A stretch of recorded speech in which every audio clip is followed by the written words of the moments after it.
tunakupa burudani. Na umbea, yani stories zinazo trend kwenye mitandao ya kijamii. See baby, now we are two in one. We are two in one. Interview kali za wasanii wapendao. Mguu pande panda milima. Aoye izungushie hapo ma. Kama una Ndani ya March of Life kupitia KBC Channel 1 na Pwani FM. Kuanzia mida ya saa 3 mpaka mida ya 5 kamili asubuhi. Ukiwa nami ni Teken 1GB. Mimi ni Marco. Keep it locked.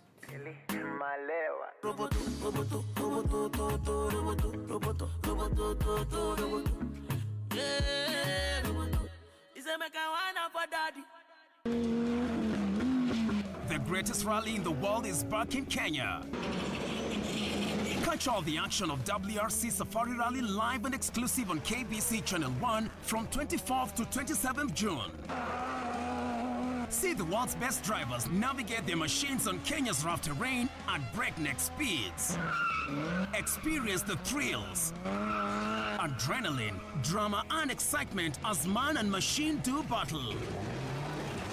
Don't miss out. WRC Safari Rally, live and exclusive on KBC Channel 1, your true sports partner.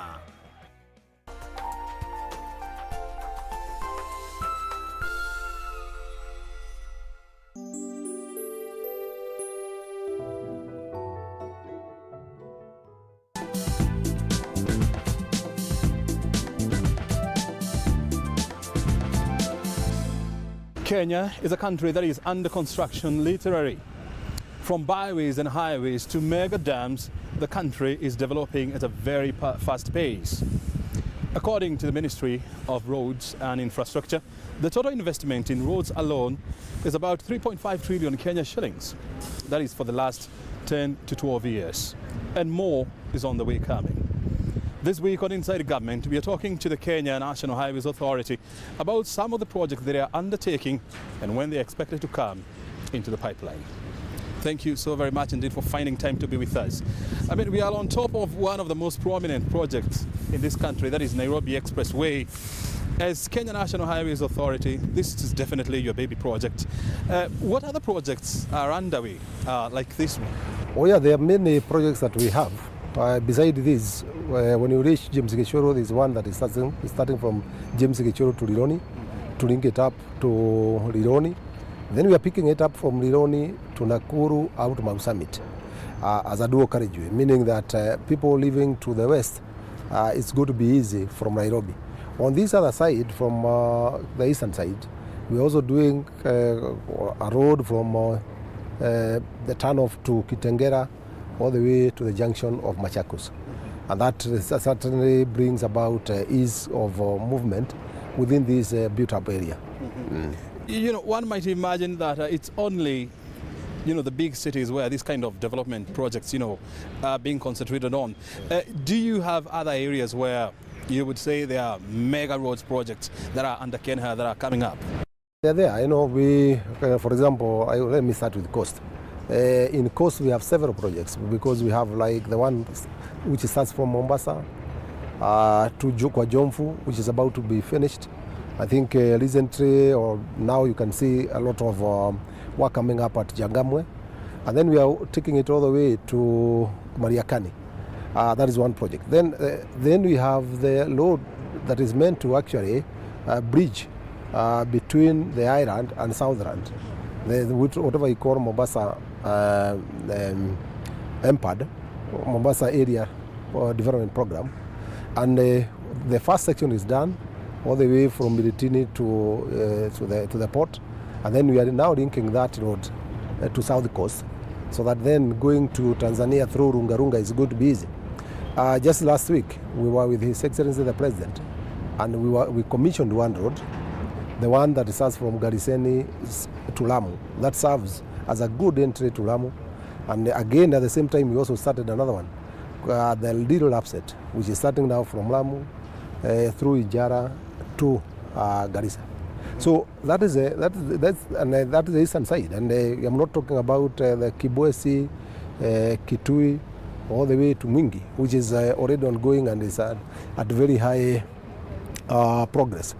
Western, the same thing. So we are saying that we are opening up the country for business, for travel, for everything. And this is definitely a significant investment, out of the project that we have just talked about. In business, there is something that we call returns on investment. What would you say is the ROI on all these projects that you undertake? Well, most of them have different return of investment. But for example, where we are now, Nairobi expressway, you know how much time we actually lose as we pass through Nairobi. And as you know, the main artery in Nairobi is actually this Great North Road, which actually connects the eastern side to the western side. So the moment you actually solve the problem as far as traffic is concerned, then you open up Nairobi, and the savings that are going to be realized by people who are in Nairobi and the way the economy is going to grow is quite a lot. Look at JKA. JKA is a hub, and without support of this kind of an infrastructure, that investment, which is major and which can bring in a lot of money in the country, cannot be able to survive.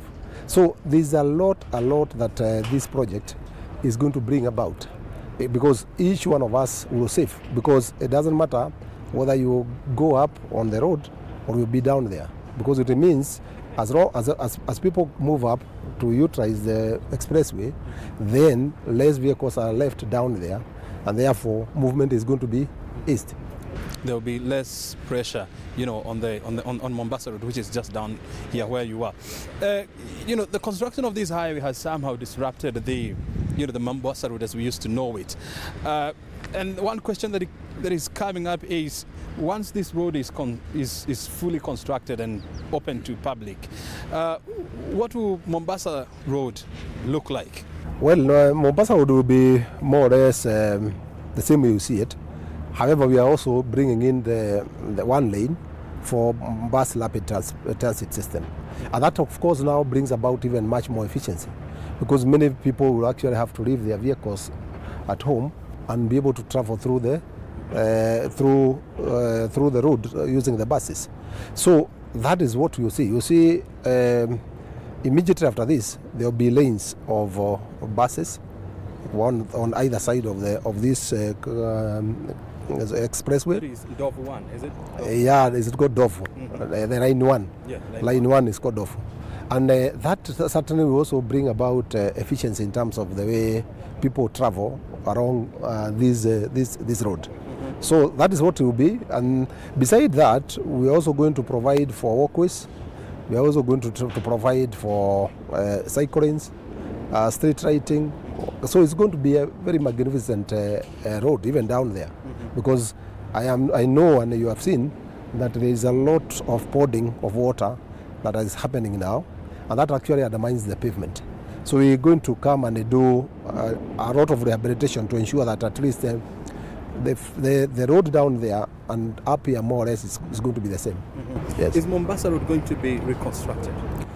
Certainly it will, because like I'm mentioning, you realize a bit of it has been eaten by expressway. So as you now come to do the BRT, then you have to extend it a little bit. But basically not really reconstruction. It's basically, we can talk about rehabilitation in some areas.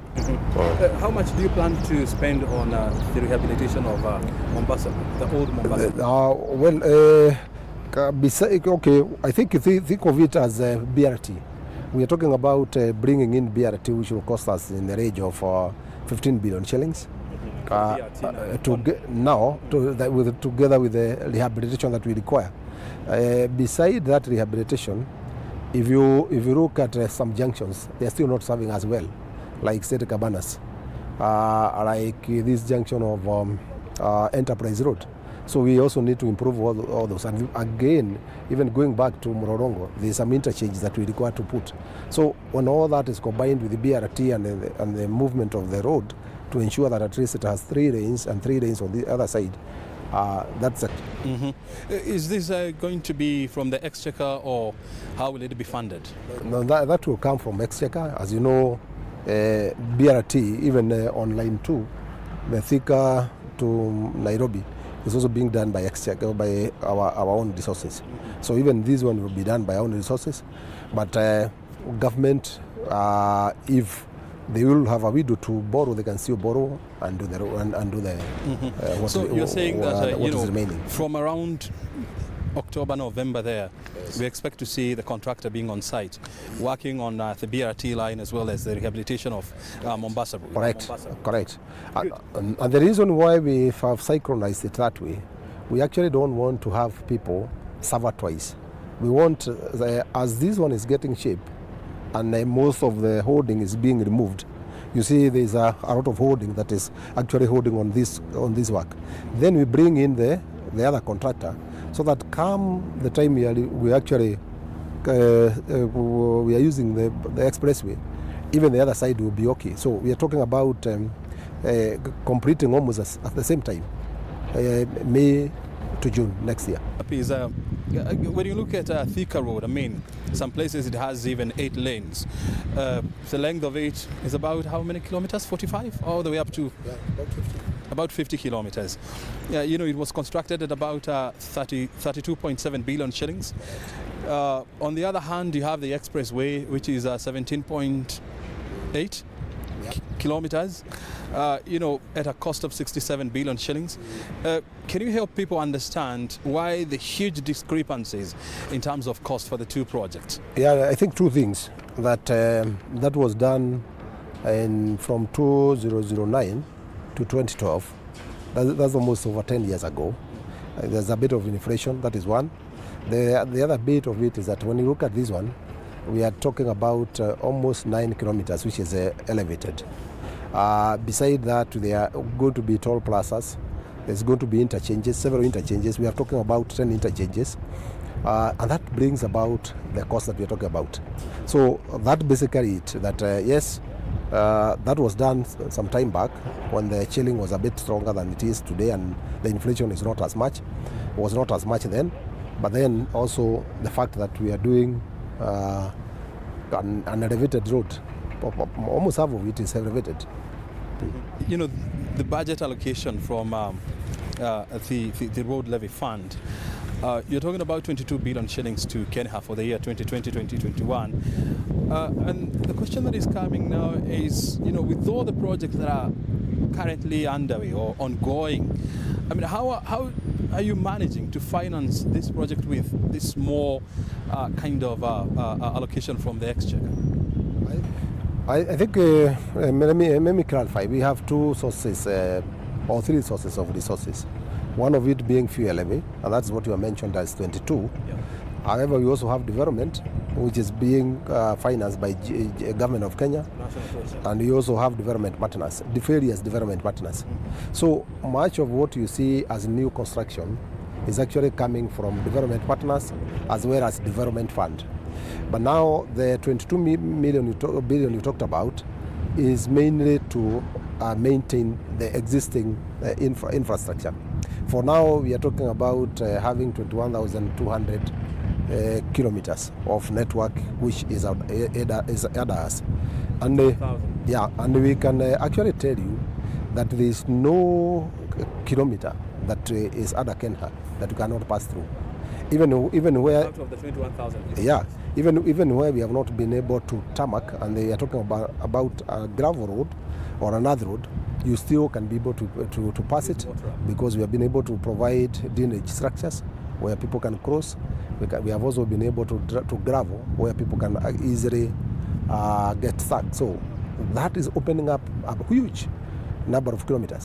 When you interrogate data from the Ministry of Infrastructure, they say that the desired investment in roads for the next 5 years will be about $1 trillion, Kenya shillings, which, so you're talking about 200 billion shillings every year. That is a daunting task for any government to raise this significant amount of money. How is this likely to impact on the project that you are in the pipeline, and what is the way out? Yeah, for sure. I think those figures are right, that yes, even what is ongoing now among ourselves, Kenya, Kula and Kela, we are talking of something to do with like 500 billion shillings. And as it is, we can't stop at that point, because even if we finished now those projects, the requirement for more in terms of people wanting to access good accessibility is higher. So we still require more resources.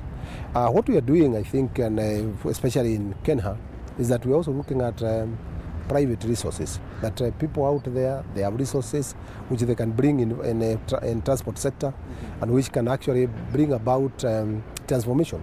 This is one example where we are actually standing is a good example, that we are talking about 60 billion shillings, where government of Kenya is not contributing anything as far as that construction is concerned.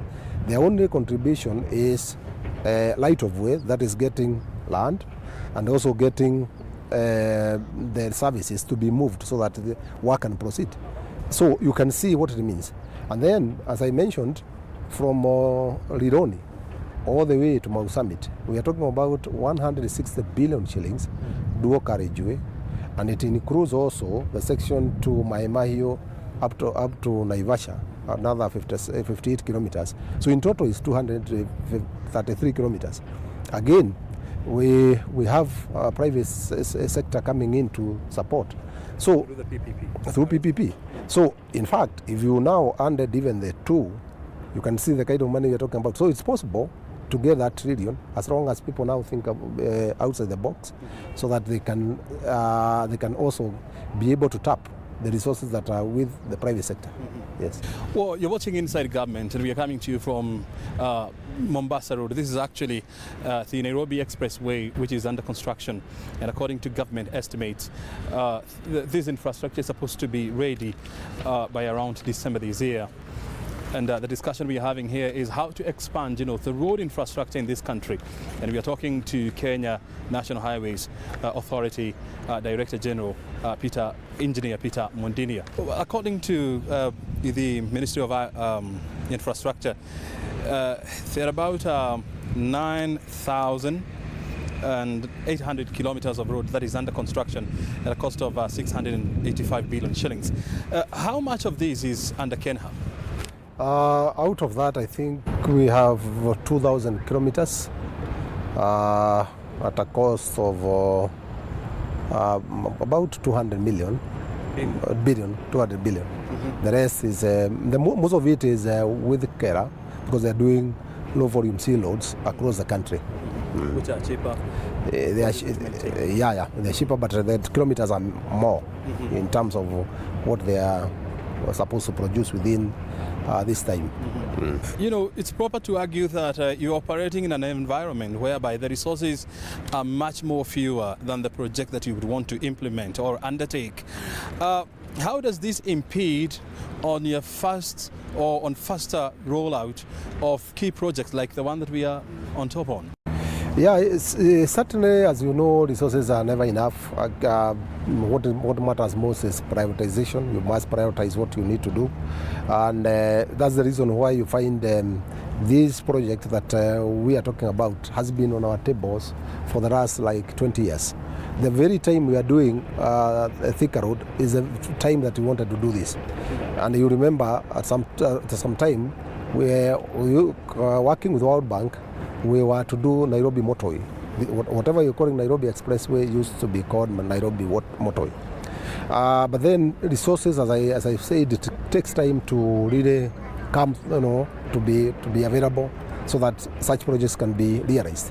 So there are many projects out there in the countryside which are very important, and yet resources are not available. For example, closer here, when you think of the road to Kitengela all the way to Isinya, that's a road that more or less now requires the road to Isinya all the way to Kajiado. That requires expansion. You are aware about the Magadi Road, as you mentioned, the road that starts from Bomas of Kenya up to Gatorungai to Kiserian is highly congested. Think of the road, the Kiambu Road, from Muthaiga to Kiambu all the way to Duberi. That's another road that requires expansion. Eastern and Northern bypass, the ones that we did sometime 10 years ago, 15 years ago, is all packed up. So they also require some expansion. So there's a lot of projects that are within this area that you can be able to actually identify with, beside others, also been given attention. One might like be, this one. Forced to ask, when you have just mentioned, a few roads that are very critical, and that would be considered to be critical arteries, into the CBD, and one of them, of course, is the Bomas to Ongata Rongai Highway, Kiambu Road, as well. I remember there was an announcement that were made in 2019 that a contractor was supposed to embark on the expansion of the Bomas, the dualling of Bomas of Kenya. Of course, up to now, nothing has happened, apart from, what you call routine maintenance of that highway. What do you look for when you are deciding this is a priority project? Well, you talked very clearly when we started that you have to think of return of investment. That is basically it. And sometimes people think that returns can only be in form of cash or money. They are social returns. They are even political returns, for example, or even security. For example, there are some roads we are doing far off this country in the north. And basically, not that there's a lot of traffic, but the moment you do them, you spur economic activities, you reduce on security problems and money that is actually used for security reasons, and you actually bring about social integration. Some people who felt that they are not part of Kenya now, they will tell you they are Kenyans. Like, for example, I'll give you an example. The Isiolo Moyale road that we did. Those people, they used to say that they have reached Kenya when they reach Isiolo. Otherwise, they were not. They never felt they were in Kenya. Today, and I want you to go and that area and see the road. It's one of the best roads that we have constructed, and they feel they're in Kenya. They are integrated. They are part of the country. The tourism sector. Correct, and the business is booming. And as you know, that area, though arid, there's a lot of livestock that is actually available, which can actually bring in a lot of income. When you face the people who, live in Rongai and they work in Nairobi and they have to wake up and be on the road at 5 in the morning, at 5:30 in the morning, so that they get to the city at about 8 in the morning, what do you tell them actually? No, very difficult question. In fact, you said that there was a pronouncement in some time back. We are still pursuing, because that project was meant to be done through annuity program, and it's still there. Annuity, just like PPP, because of the PPP process, it takes a little bit of time. So we still want to tell them that yes, we have not reached there, yes, but we are coming because we understand their problem, and it's really a major problem. So we are going to be available, and we are pushing to ensure that that project comes to can be able to start, and people can also be able to enjoy. Not really enjoy, but actually said, you try, not losing a lot of time on the road, as you have said. And, there can also be, new arguments. I mean, why would you start new projects? For example, the Mau Road that is under construction, instead of probably maybe dealing with the urgent issues like, the expansion of Kiambu Road, the expansion of Ongata Rongai, among other areas where people have to suffer in the morning to go to work, and actually in the evening. I want to find out why you think Mau is not as deserving as Ongata Rongai. No, I think next time when you have time, I want to take you to Mau Road. Mau Road is a road which is actually going along the slopes of Aberdares. Those areas have highly agricultural activities that are there already. A lot of tea is available. All that tea was actually rotting, and that tea should be able to bring us income as a country. So as far as those Mau roads are concerned, the people did not know them, because even leaching there was a problem. But now they can leach. Now they will know them, because they can be able to reach. And like I said, that Mau we're talking about is also bringing about a lot of integration. That yes, you can be able to drive now along the Aberdares. You can be able to drive from Kiambu through Murang'a to Nyeri. You can also drive on the other side of Ambadayas to Nyandarua, and that will certainly bring about a lot of economic activities. And those areas, more or less, if you ask those people, they feel they have been marginalized. That is what they have been actually saying. When we were doing the stakeholders consultation, they didn't even believe that it will happen because they have never thought it can happen. But they felt they were fully marginalized. It was difficult for them to reach home and get out to where civilization is. So it is a very important road. You know, under the new Kenya Roads Board Act, I mean, you know, institutions like KENHA, like KURA, KERA and so much, now they are empowered to float infrastructure bonds to raise resources, you know, for the construction of roads.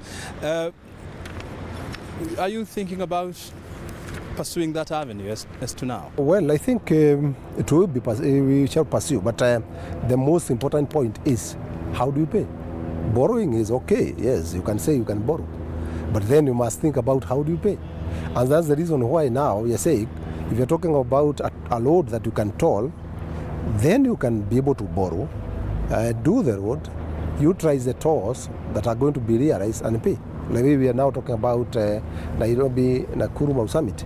Even though that is actually is an individual who has come in to do that, but even government as KENHA, we can actually approach development partners and borrow money. And when we borrow that money, we get in an EPC contractor who will construct, and then we get resources.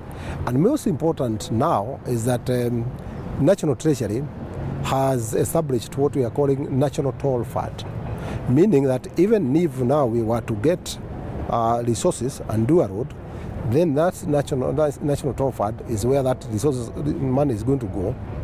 And if for any reason we have some little deficit, National Treasury can be able to support. But it is important for people to think about borrowing and how you can be able to return the money. In the interest of time, because we have to bring this to an end, what other projects would you say that are critical to the development of this country that are in the pipeline or that you plan to launch in the coming few months? Well, let me first of all start with what we actually launched last week with His Excellency the President. That is Lamu, Ijara, Garissa. That is a section that goes through Boni Forest. Insecurity there is very high. Even doing the project is a challenge. However, it is going to bring about offtake of the port. Is going to support the port significantly to be able to evacuate the cargo from the port up to Garissa. But even as we reach Garissa, it's not adequate. We still need to take it a notch, another length higher to Isiolo, so that we can be able to tap the population that is in our north. That is Ethiopia. They have over 120 people. Of course, not all the area in Ethiopia may require the service of the port of Lamu, but the southern part of Ethiopia will find it very feasible to actually get their cargo in and out of Lamu. So that is a very, very significant project, if you ask me.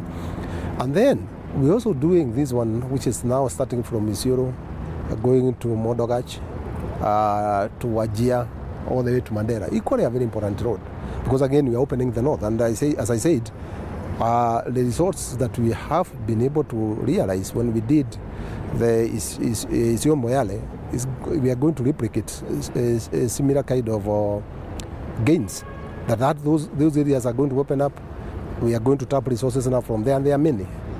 Yeah, so those are the ones that we are talking about, and it's actually what we are looking at is that we should be able to position our country very well in terms of doing integration, and that's why you find we have done almost all our roads that leads to the neighbors. And the ones that are not in good condition, we are improving them, like the one with Tanzania, Bagamoyo, Lugarunga, Mombasa.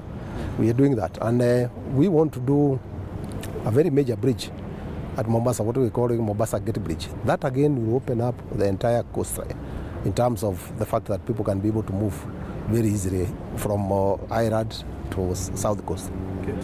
Anything else?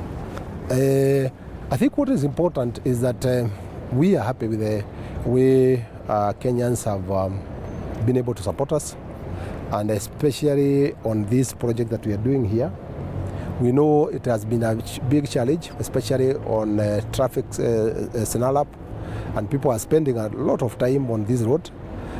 Personally, I do the same because my office is on the eastern side, and I have to use it almost daily, and I see what people are going through. We are only seeking for patience. By the time we reach December, most of this construction work will have been finished. Possibly by April, we'll be able to utilize this facility. Well, Peter Mudinia, engineer, is the Director General of Kenya National Highways Authority, joining us here to help us understand, some of the projects that are already being undertaken and that are in the pipeline as well. As we all know, infrastructure is key to economic development. It helps in opening up communities and, of course, attracting what we call direct investment as well as forex investment. My name is O'Brien Kimani. Always a pleasure to see you. This has been Inside Government. Thank you for your time. We'll see you again on Thursday next week. Have a good night.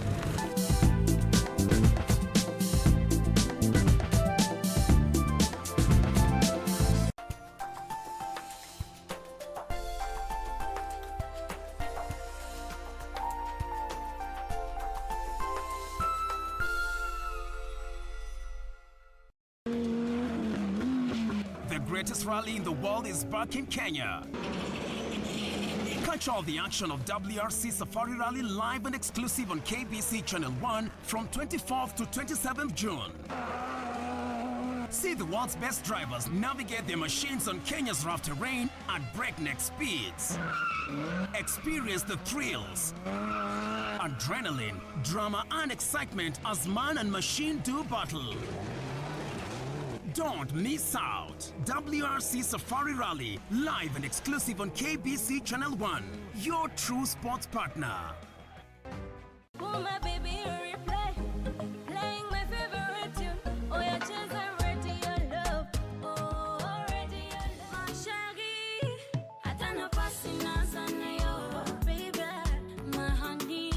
Tunakupa burudani. Na umbea, yani stories zinazo trend kwenye mitandao ya kijamii. See baby, now we are two in one. We are two in one. Interview kali za wasanii wapendao. Mguu upande panda milima. Aoye izungushie hapo ma. Kama una Ndani ya March of Life kupitia KBC Channel 1 na Pwani FM. Kuanzia mida ya saa 3 mpaka mida ya 5 kamili asubuhi. Ukiwa nami ni Ken 1GB. Mimi ni Marco. Keep it locked.